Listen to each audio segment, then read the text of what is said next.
다 온다? 이거 지원이네요. 다 여기 지금 김치. 오빠가 한 명 있어? 다들 오빠가 한 명 있어? 오빠가 있어요. 언니 오빠가 있어?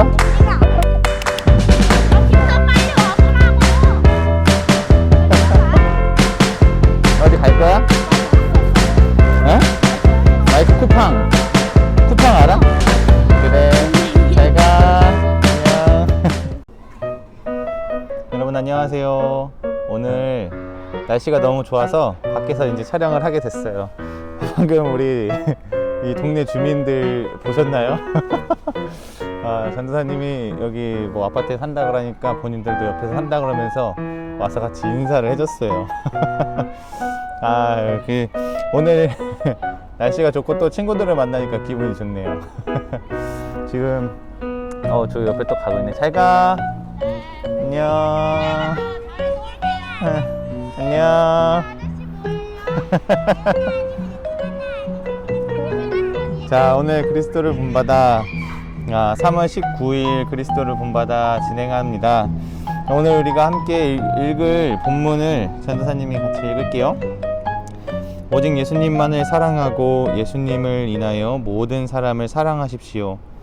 당신의 다른 모든 친구들과는 달리 오직 예수님만이 유일하게 선하시고 신실하시기 때문에 예수 그리스도에 대한 당신의 사랑은 특별한 것이어야 합니다. 예수님으로 인하여 그리고 예수님 안에서 친구들과 원수들을 똑같이 사랑하시고 그들 모두가 예수님을 알고 사랑하게 해달라고 그들 모두를 위하여 기도하십시오. 우리가 아침 일찍부터 학교를 가기도 하고 또 온라인으로 또 수업을 듣기도 하고 또 학교를 갔다가 야자를 하기도 하고 스터디 카페를 가기도 하고 독서실에 가기도 하고 또 어떤 친구들은 이제 집에서 또 공부를 하기도 하는데 우리 삶이 정말 바쁘게 돌아가는 것 같아요. 그렇죠? 하루하루가 어떻게 돌아가는지 모르겠고 내일은 뭘 해야 되는지만 생각이 자꾸 들게 되고 이 고등학생 시절 1, 2, 3학년이란 이 고등학생 시절은 참 어떤 보이지 않는 힘이 있는 것 같아요. 우리가 너는 공부를 해야 돼. 넌 대학 입시를 가야 돼. 넌 대학 입시를 성공을 해야 돼. 너는 바쁘게 살아야 돼. 너는 빨리빨리 네가 해야 될 문제집 풀어야지. 막 하면서 우리를 엄청나게 압박하고 막 밀어붙이는 것 같아요. 근데 이 밀어붙이는 힘이 너무 세서 때로는 그냥 내가 어떻게 사는지도 모르고 무엇을 위해 사는지도 모르겠고 일단은 해야 된다. 일단 내 눈앞에 닥친 일을 해야 된다라는 조급한 마음이 생겨서 정신없이 하루하루를 살아가게 되는 것 같기도 합니다. 그런데 이런 하루하루 바쁘게 또 정신없이 돌아가는 막 이 생활 속에서 우리가 어떤 걸 추구해야 할까요? 그러니까 어떤 것을 우리가 꼭 붙잡고 살아야 될 것이 있는데 그것이 무엇일까요? 그것은 바로 예수님을 사랑하는 것입니다.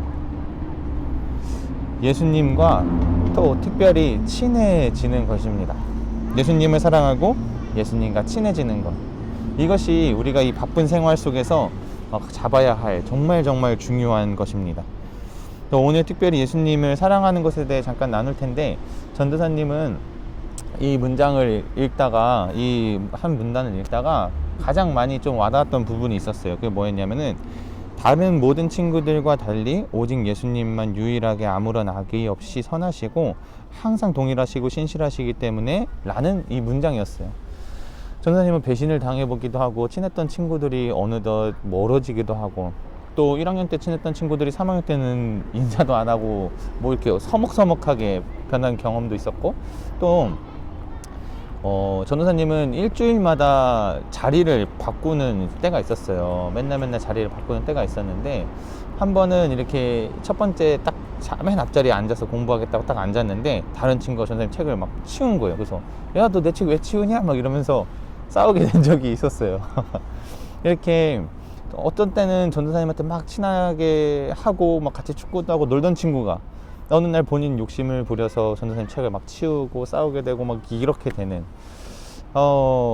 정말 친구들과의 관계가 항상 일정하지만은 않다라는 생각을 해보게 된 적이 있었는데 오늘 이 문장에서 똑같이 말을 하고 있는 거예요.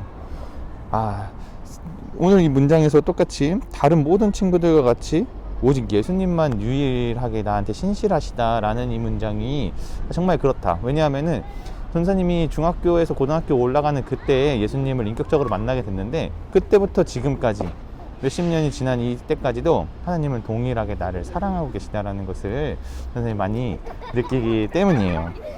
그런데 여러분, 전도사님과 같은 경험을 한 친구가 있든지 아니면은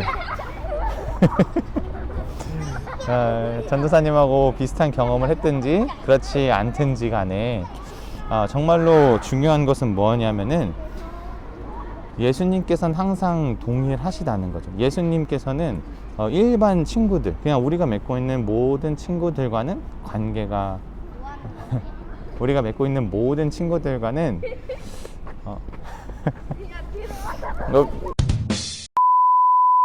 전도사님한테 그런 시절이 있었기 때문에 더욱 이 문장이 많이 와닿는 것 같아요. 그런데 전도사님과 같은 시절을 보냈건 그렇지 않던 간에 정말 중요한 포인트는 뭐냐면은 예수님은 내 친구들과 맺는 그런 관계와는 정말 다른 관계를 맺고 계시다는 거죠. 예수님은 정말 다른 분이시라는 거예요. 나의 친구들, 나의 다른 친구들과는 정말로 다른 분이시라는 거죠. 이것이 정말 중요한 포인트예요. 어떤 친구들이든 우리에게 항상 똑같이 대하잖아요. 항상 똑같이 우리를 사랑하지 않고 항상 똑같이 우리를 대하지 않죠. 심지어 우리를 대신해서 죽어달라, 나를 대신해서 죽어달라라고 말을 했을 때도 나를 위해서 죽어줄 사람이 있을까? 내가 너를 위해 기꺼이 죽어줄게 라고 말하는 친구가 얼마나 있을까요? 그리고 말은 할지라도 실제로 예수님과 같이 우리를 위해서 죽을 수 있는 사람이 정말 몇이나 될까요? 많은 것들을 아무리 생각해 본다고 하더라도 분명한 것은 예수님께서는 다른 관계를 우리와 맺고 계시다라는 것입니다. 우리를 위해 죽으시고 부활하신 예수님, 그 예수님께 드리는 사랑이 조금 더 특별한 사랑이었으면 좋겠어요. 조금 더 따뜻한 사랑을 우리가 예수님께 드릴 수 있었으면 좋겠어요. 이번 사순절 기간에도 또 예수님과 관계를 맺는 모든 순간 속에서 우리가 예수님께 드리는 그 사랑은 조금 더 따뜻하고 조금 더 특별한 어떤 사랑이었으면 좋겠습니다. 그리고 예수님께 받은 그 동일한 사랑으로 우리가 친구들을 사랑하고 더 나아가서는 원수들까지도 사랑하면서 그 사람들이, 예수님을 알지 못하는 사람들이 예수님을 알고 예수님을 사랑할 수 있기를, 그 사람들을 위해서 함께 기도할 수 있는 우리가 되었으면 좋겠습니다. 한 줄 요약합니다. 예수님께 특별한 사랑을 드리며 예수님의 사랑을 본받아 따뜻하고 풍성한 사랑을 줄 수 있는 우리가 됩시다.